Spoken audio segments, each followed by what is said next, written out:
two important bills, the Food Security Bill and the Land Acquisition Bill, which are very, very dear to the Congress parties, have been stuck in this session of Parliament. Joining us this morning is Rural Development Minister Jairam Ramesh. Mr. Jairam Ramesh, the Land Acquisition Bill is a bill that you were piloting. You even had a meeting with all opposition parties. You got a consensus on that bill, yet we didn't see any of these bills being passed in this session of Parliament. Are you looking at bringing these bills through an ordinance route or a special session of Parliament?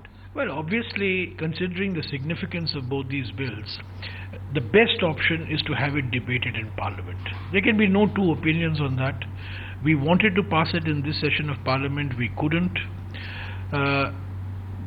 My view is that these bills are far too important not to have a debate.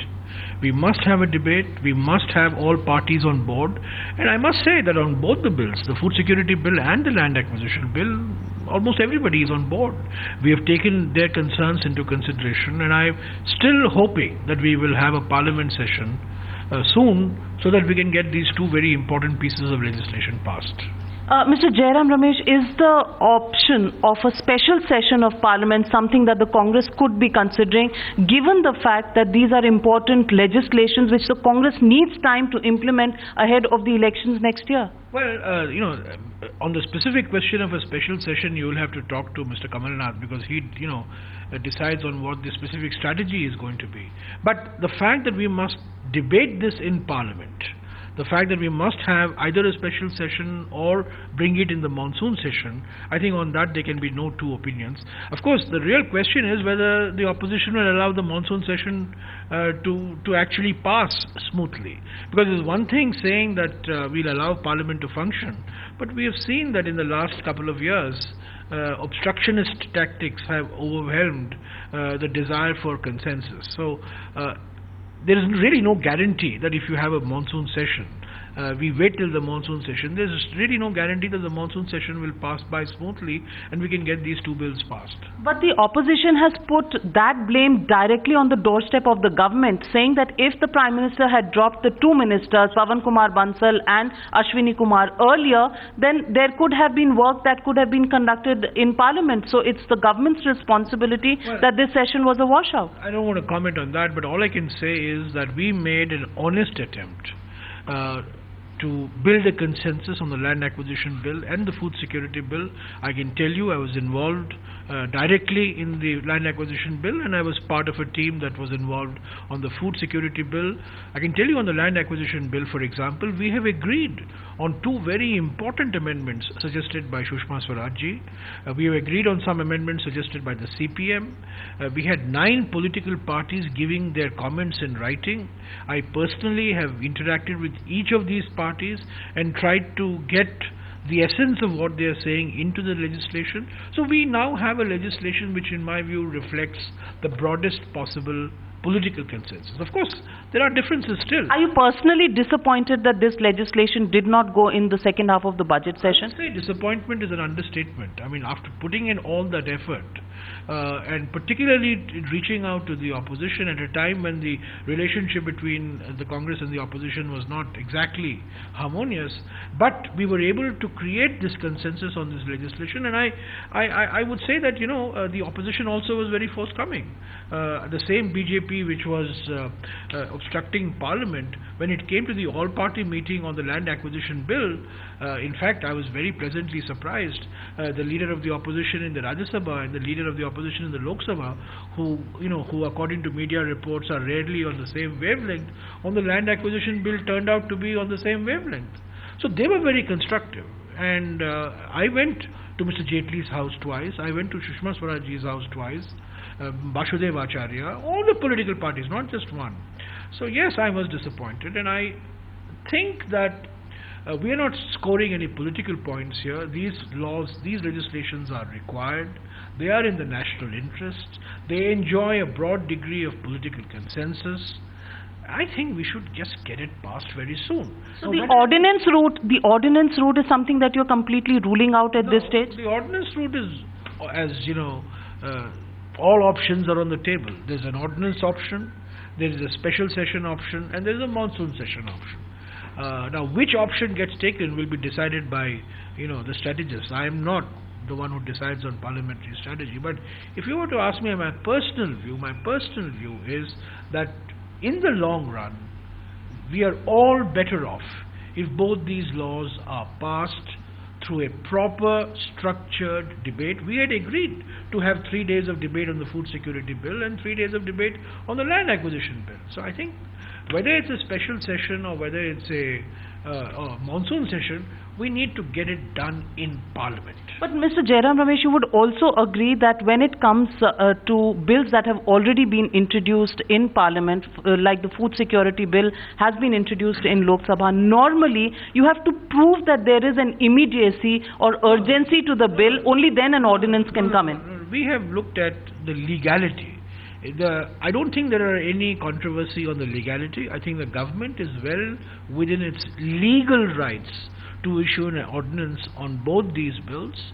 The question is whether politically that's the right thing to do. Especially when Sharad Pawar wants the bill to be debated? I think especially when we are all committed to Parliament, to strengthening parliamentary institutions, and we are committed to having a debate on all important national issues, I still feel that we should find a solution to getting these bills passed through the parliamentary system, which means either having a special session or waiting till the monsoon session. However, if the reading is that the monsoon session will not go smoothly, and what guarantee is there that the special session also will be allowed to function, then perhaps the ordinance route will have to be taken. But that's a call that's going to be taken by Mr. Kamal Nath and the High Command. Mr. Jairam Ramesh, the big question is many feel that these are populist schemes that the Congress party and the government want to bring in because it has electoral dividends that you have your eyes on. Is that a proper justification for bringing such bills through a special session? I think, these arguments are completely bogus arguments. These are not populist bills. The 1894 Land Acquisition Act has been grossly abused and misused to deny farmers, deny livelihood losers their legitimate compensation. Huge amounts of land have been acquired and not been utilized. Land has been acquired in the name of public purpose and has been used for private purpose.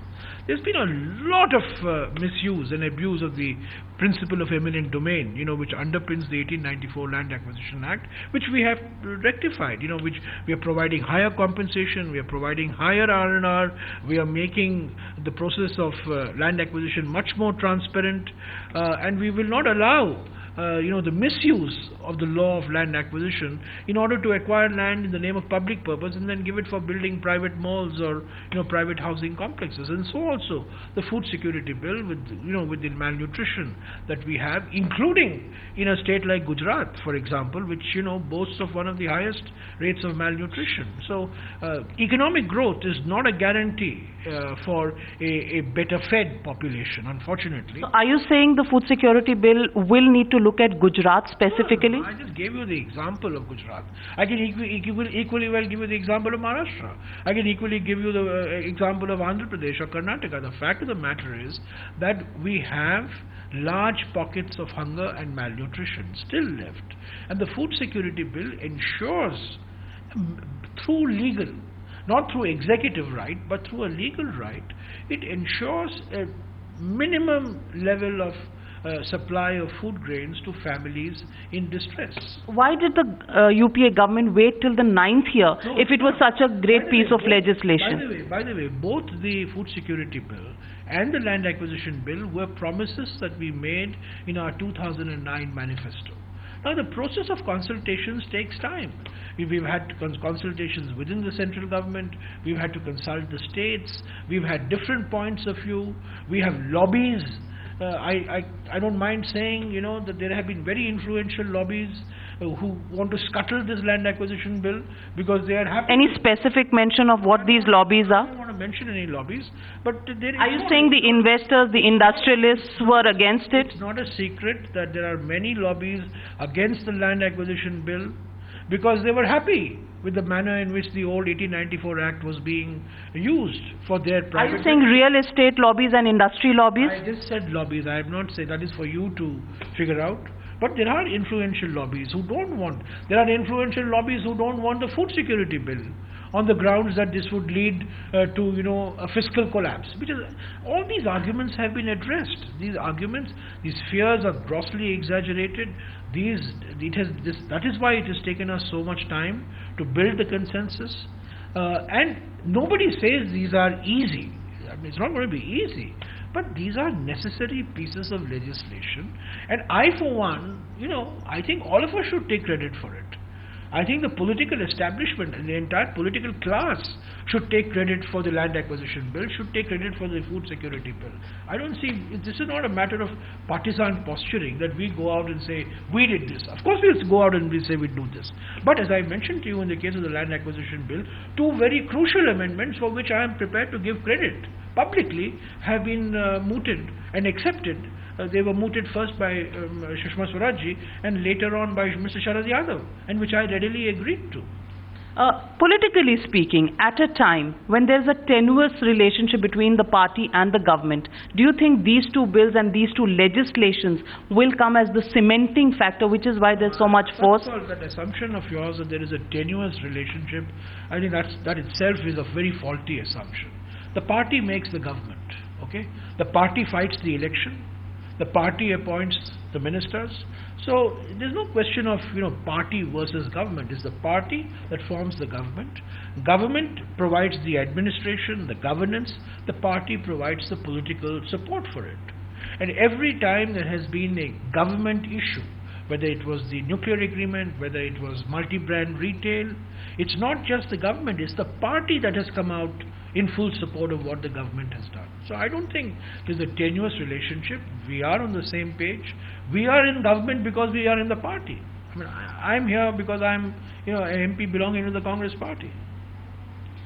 So there you have Rural Development Minister Jairam Ramesh clearly pointing out that all options are open for an ordinance route and for a special session to bring in the two most important legislations that the Congress party and the government are committed to. In New Delhi, Navika Kumar for Times Now.